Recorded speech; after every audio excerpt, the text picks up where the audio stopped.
A Florida man broke into a home, took a bath, took a nap, made himself some coffee.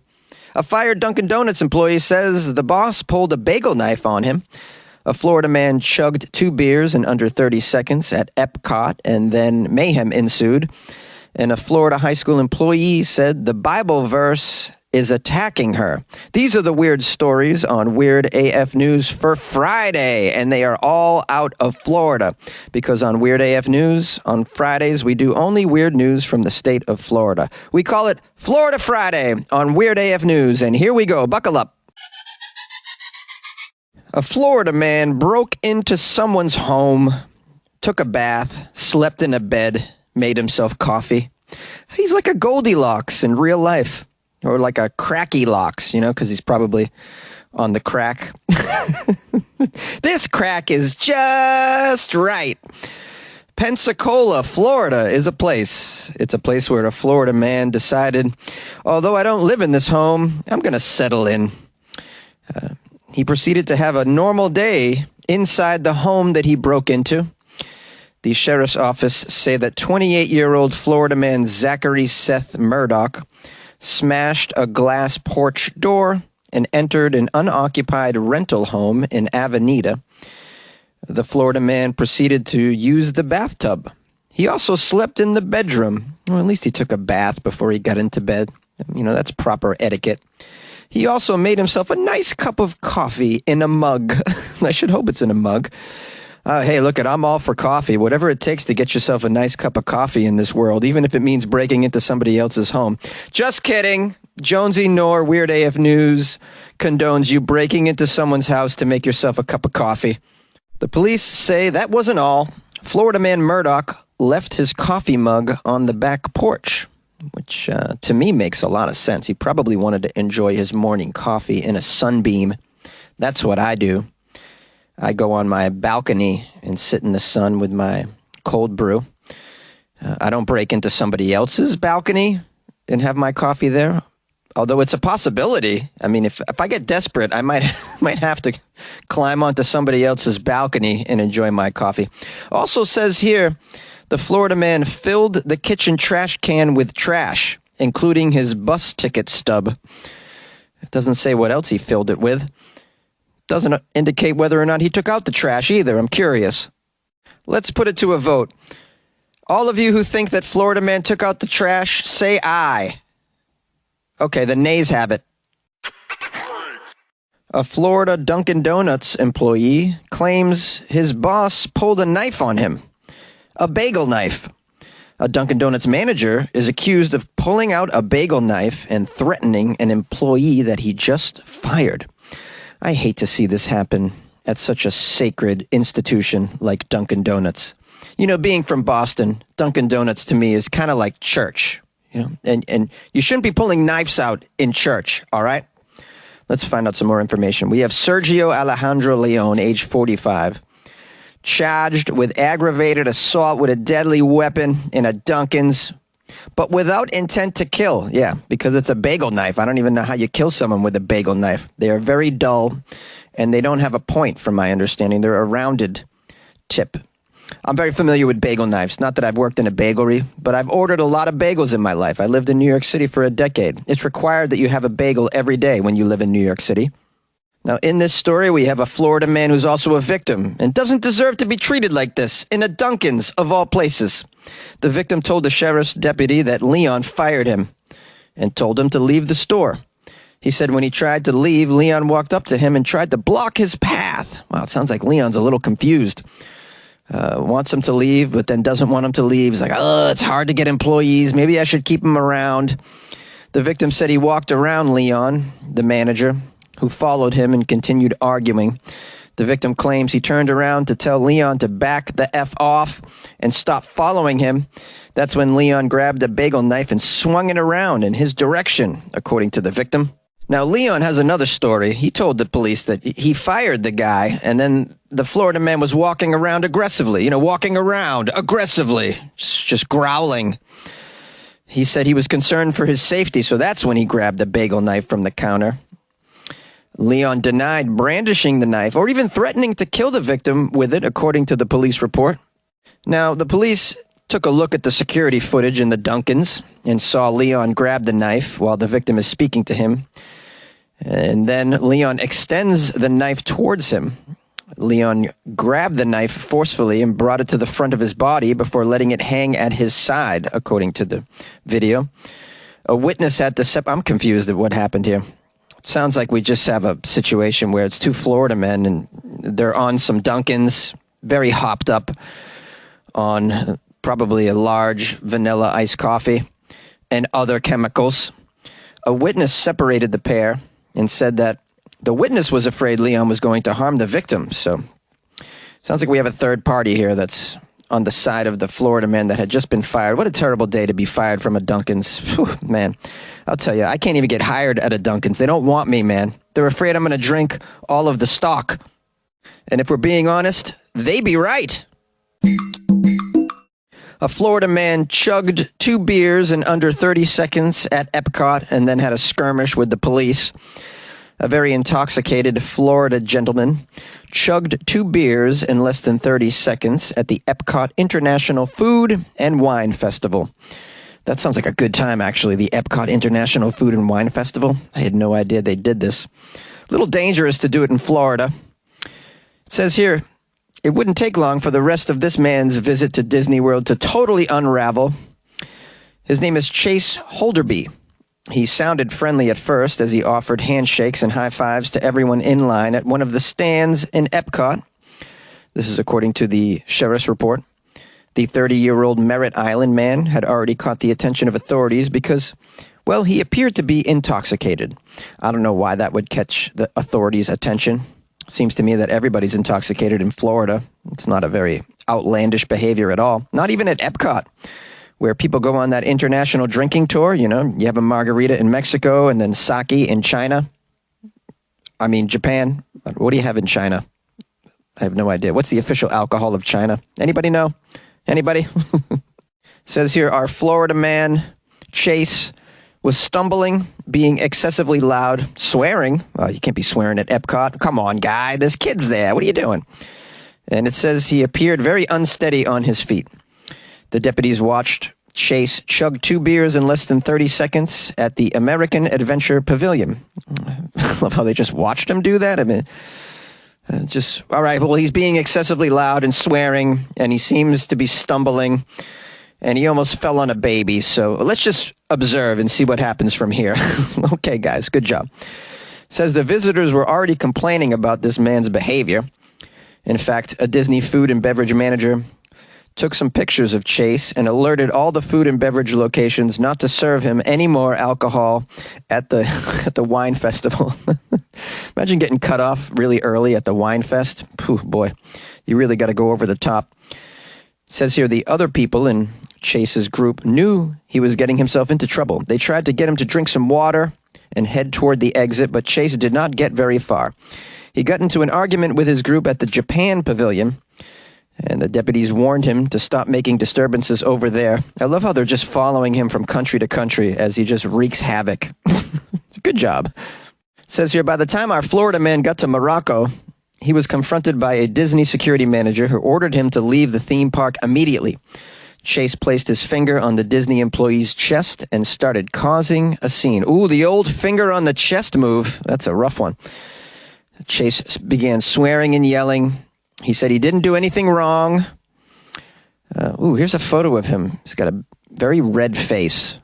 But then again, a lot of people in Florida have a red face. He's not wearing a shirt in the picture. My guess is he wasn't wearing a shirt in EPCOT. Chase reached the International Gateway, it says. He took off his shirt and kept asking what he had done wrong. I love it. A wasted, shirtless Florida man asking, what did I do wrong? What did I do wrong? According to the report, Chase continued to yell and ask what he did wrong all the way up the ramp to the Skyliner. I don't know what the Skyliner is. It sounds like a great place to get wasted.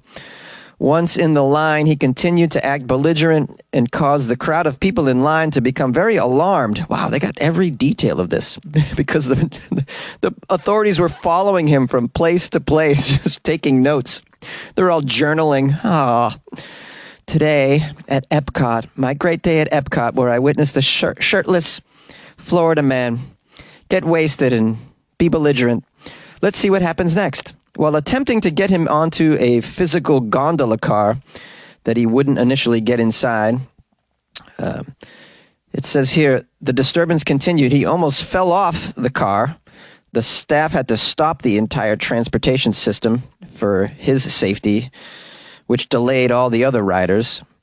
All Chase had to do was ride the gondola one stop to Disney's Caribbean Beach Resort where his family was staying, but he never made it. I just want to get to the Caribbean. Caribbean Queen. Shots at the Caribbean. Come on, guys. Who's with me? Who's with me? Where's my pants? I mean, I don't know what people expect over there when you're doing the around the world wine tour at EPCOT. I mean, it's just designed for binge drinking. And then you throw Floridaman into the equation. What do you think you're going to get? Come on now. Yay! A Florida woman claims that the Bible verse on her coworker's parking spot is attacking her. An instructional assistant at a Florida high school has reportedly complained about her coworker's parking space. The parking space has a quote on it. It's a verse from the New Testament. And the assistant claims that this quote offends her as a Jewish person. Marina Gentilesco, who works at Wiregrass Ranch High School in Pasco County, Florida, claims she has been angered every day that she arrives at work and passes by her coworker's parking lot. It is painted with Philippians 4:13, which reads, "I can do all things through Christ, which strengthens me."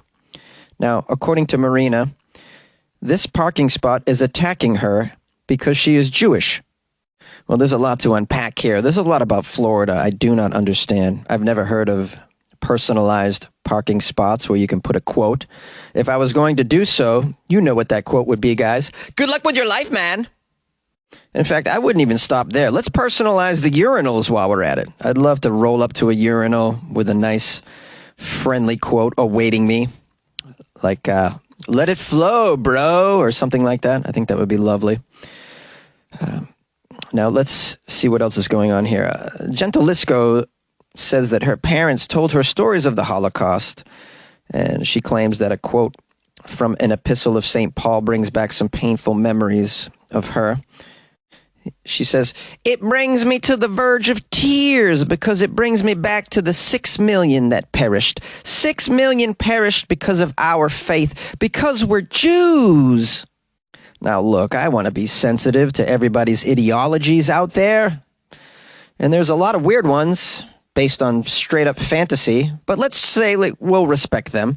But in this instance, I mean, it's not like this is a swastika next to her parking spot. I mean, it's really... This verse is, meant to be uplifting, and you can kind of use it as just a generalized phrase to make you feel better in the morning and give you that confidence to get out of your car and slave away another day for the overlords. You know what I mean? It's like, it's a nice quote. I don't even really think you need to even attribute it to Christianity whatsoever. Certainly not attribute it to a Holocaust situation. Have you heard of Occam's razor? Something we should all be familiar with. It just seems to me that if you feel personally attacked by this, then, maybe you need to re-examine your comfort zone. I mean, that would be like me demanding everybody wearing a Yankee hat get rid of it because I'm being attacked as a Red Sox fan. Let's see what happened here. Apparently, she went with her concerns to the school principal, who then went to the district. Citing freedom of expression, Pasco County Schools decided against ordering the removal of the Bible verse. "It's not a violation," said the Pasco County Schools Public Information Officer Stephen Haggerty. "This is personal expression.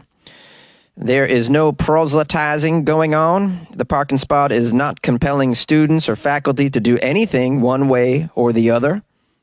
This is just a teacher expressing themselves just like they might wear a crucifix on their shirt. Teachers and students are free to express themselves here." Kind of accurate with the crucifix analogy, I would say. That's spot on. And ordinarily, you wouldn't just demand everybody take off their cross that they might be wearing, correct? So I agree with this. I don't know. How do you guys feel about it? Is this an attack on a Jewish person, this quote, in a parking spot? Call my show, 646-450-2012. This show is sponsored by BetterHelp Therapy Online. Mainstream news got you stressed. Maybe you live in Florida. Stressful symptoms can include lack of motivation, feeling helpless, and tired all the time. In those times, it's important to talk to a professional who can help determine what's causing the stress in your life. BetterHelp is customized online therapy that offers video, phone, and live chat therapy sessions.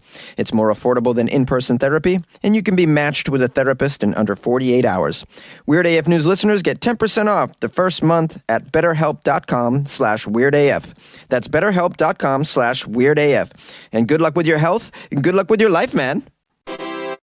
Hello, my fellow weirdos, loyal supporters of the Weird AF News podcast. I greet you in the outro.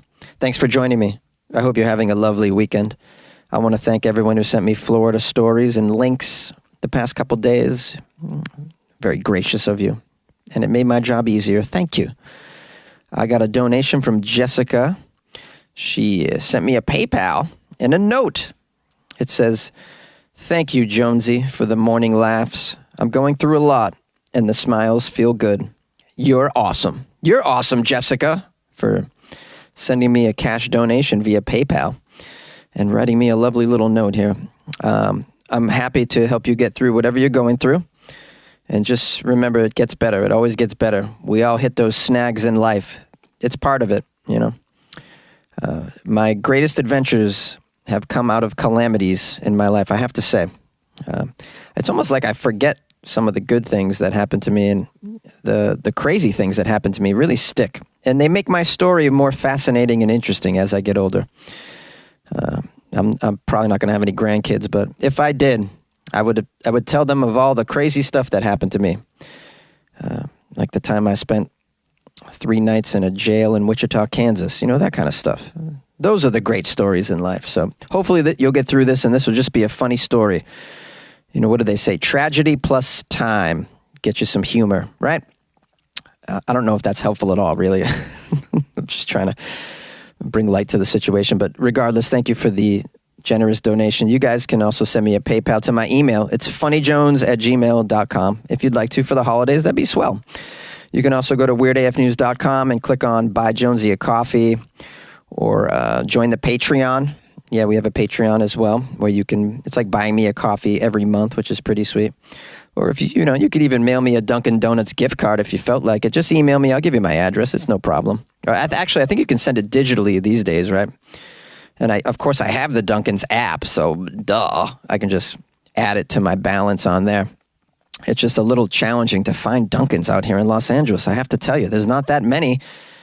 Sometimes I spend all day driving around looking for one, you know? Anyways, I got some phone calls too. Lovely people calling the show, including the angry Floridaman, which we always love to hear. Very timely calls too, so I can publish them on the Friday episode. And then we heard from Michael from Iowa City and some other celebrities. So if you'd like to stick around for that, I'm going to play those after the outro. If you want to call the show, 646-450-2012. You can follow me on the Instagram if you want to see what I'm up to this weekend or over the excuse me. I'm over the holidays. At Funny Jones on the Instagram. You can also see what kind of shows I have coming up. Maybe they're in your area. I'm going to be coming to Dallas, Texas pretty soon. So if anybody's in Dallas, be ready for that. I'll give you the details. All right. Take care of yourself now. Stay happy. Good luck with your life, man. You like podcasts? You're listening to my podcast. Maybe you thought to yourself, I'd like to make a podcast. Too difficult. No, not with Anchor. Anchor has free creation tools that allow you to record and edit your podcast from your phone or your computer. Anchor distributes your podcast to Apple, Spotify, Stitcher, and more. They have advertising integration, so you can even make a little money off your podcast. Everything you need to make a podcast in one place. Download the free Anchor app or go to anchor.fm to get started. And good luck with your podcast. Good luck with your creation. Good luck with your life, man. Yay! Hello, Jonesy.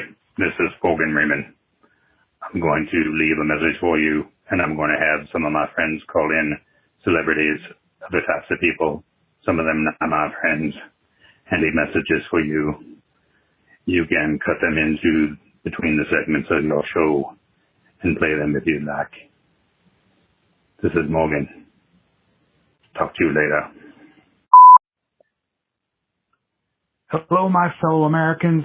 This is President Joe. Since the midterm election, I've helped stop that red wave right in its tracks. It's obvious that the world is now a safer place for democracy, especially America. And over these past several months, inflation is coming down. Gas prices are coming down. And employment is up. More Americans are working now than have ever worked at any time in America before. The world is a better place. America is a better place. And America is looking better than she's ever looked before. Lady Liberty is looking mighty fine right now. In fact, I think I'll give her shoulders a rub. Maybe smell her hair. Well, let's get back to thinking about President Joe. Some people say I'm doing so good that they're calling me President Mojo. Well, let's think about America right now and how things are so turned around that you've got more money in your pocket because prices are coming down, gas is coming down. And what can you do with that money in your pocket?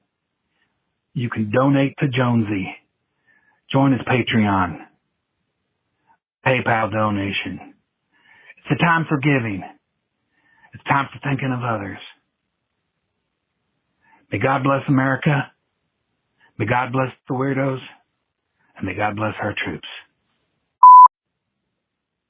Hey, this is Diamond Dave, man, calling in from Panama. I may be just a gigolo who's hot for teacher, but I know you weirdos are jonesing for Jonesy. So don't wait till the sun goes down. Let your generosity be unchained. Jonesy's crying out for your help. So call in now and donate to the Patreon. You'll feel on top of the world when you donate. So do it now and you can dance the night away.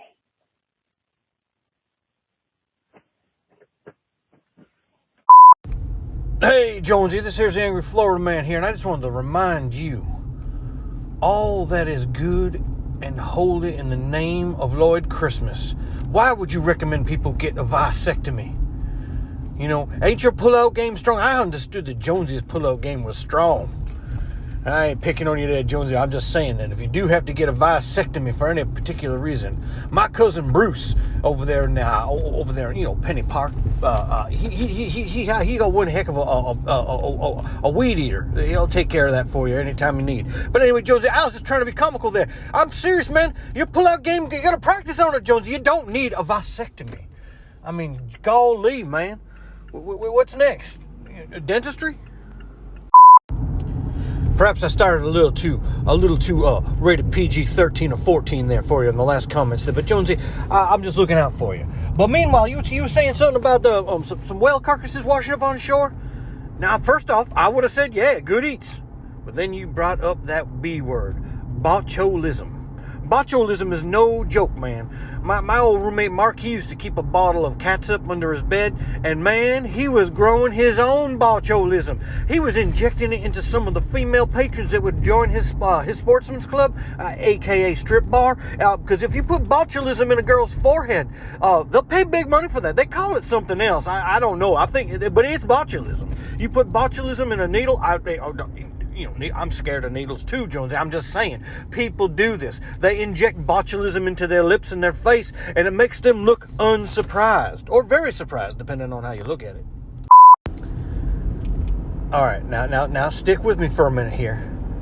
Now, there's a lady, and I'll call her a lady, and I'll use that loosely, because not many ladies I know, anyway, travel with the ashes of a loved one in a how you say a butt plug. You know, that's wacky, man. That's wacky, I gotta say. You know, I was in charge of my grandpappy's ashes when he passed away, and he's quite the bass fisherman. And he told me he had a specific spot on this river he wanted me to dump his ashes. And I jokingly said that I was going to keep some of his ashes in a salt and pepper shaker and shake it on my lure when I was trying to catch bass. He did not find that quite as amusing as I meant it to be, Jonesy. I just don't know. Did she run this by this man? Hey, I'm going to keep you in the warmest of places. You know what I mean? I don't know, Jonesy. I'm going to talk to you a little bit more about this in a minute. Jonesy. Now I gotta step back. I gotta step forward. I gotta step side to side. I'll do the achy breaky shuffle heart dance right now in disbelief over the fact that you would suggest that people take these classy ferrets, aka mink, and stuff a turkey. This ain't a turducken, Jonesy. This ain't a mink turkin. What? I can't even come up with the. Why, Jonesy? Why would you do that? Do you skin them? I mean, cause. Ooh, it's so bad, Jonesy. Don't do it. I one time put a Coors Light tall boy inside a turkey. Let me tell you about that. I'll get back to you. As you know, Jonesy, I love the holidays. And I used to have two roommates, my buddy Dan and my buddy Mark. I just spoke briefly about Mark and his botulism project. But anyway, Jonesy, we are all blue collar persuasion, and we got a one turkey between the three of us as a Christmas bonus one year, or turkey bonus, whatever, Thanksgiving time. And we weren't going to deep fry it because it was because that's going to explode. You know damn well it will. So we figured, hey man, I'll get a tall boy Coors Light, and I'll put it inside the turkey, and I'll cook it.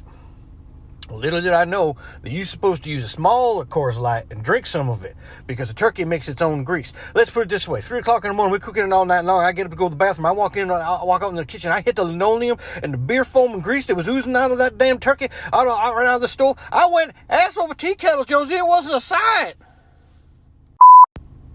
Well, now that I've gone on and getting on and talked a lot about nonsense, I'd like to say to everybody, happy Thanksgiving, happy day after Thanksgiving if you get it off. Maybe I'll chime in one more time before the holiday. But if I don't, you don't hear from me. Let everybody out there know. Let everybody out there know something important that I was gonna say, and I'll be damned if I can remember it. But have a good time. Watch yourself some football. Play some foosball even, whatever, man. Anything your heart desires, man. Tell a friend, tell a loved one, tell them to get their act together, all right? Because you love them and you need them to be around, man. So, Jonesy, you enjoy yourself Thanksgiving. And from the angry Florida man to the angry enough California man, a.k.a. man from New England who now lives in California, have yourself a happy day. Hi, Jonesy. It's Connie from Cedartown, Georgia. And I was calling about the grandpa that chain smokes in the marathon story. And people were commenting that he needed to stop smoking and it wasn't good for him. And of course smoking isn't good for you.